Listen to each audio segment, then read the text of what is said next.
Dinas Kesehatan Kota Palembang mencatat pada Januari hingga Februari 2021, penderita demam berdarah dengue atau DBD hanya 14 kasus, turun jika dibandingkan Januari sebelumnya sebanyak 89 kasus. Sejak Maret 2020 bersama dengan pandemi COVID-19, penderita DBD terus menurun, yang diduga turunnya warga yang memeriksa kesehatannya ke fasilitas kesehatan seperti puskesmas dan rumah sakit. Desember hingga Februari menjadi puncak DBD selama ini di Palembang, sehingga warga diminta masif melakukan upaya pemberantasan sarang nyamuk dengan melakukan 3M, yakni menutup, menguras, dan mengubur. Dinas Kesehatan Palembang akan melakukan penyuluhan di puskesmas untuk masyarakat terkait dampak DBD jika penanganan yang terlambat.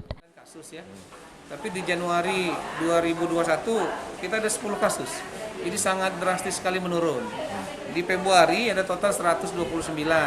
Nah di Februari sampai dengan tanggal 14 hanya 4 kasus DBD. Jadi total, kalau kita total Januari, Februari sampai dengan tanggal 14 Februari itu ada 14 kasus DBD. Nah kalau kita bandingkan dengan Januari, Februari 2020, hampir 200 lebih ya, 200 lebih. Jadi salah satu penurunan ini mengapa bisa terjadi ya saya sudah sering sampaikan. Jadi masyarakat ini terkadang fobia ya, takut berlebihan.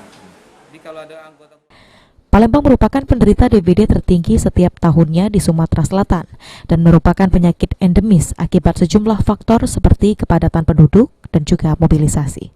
Abidin Triwanto, PAL TV.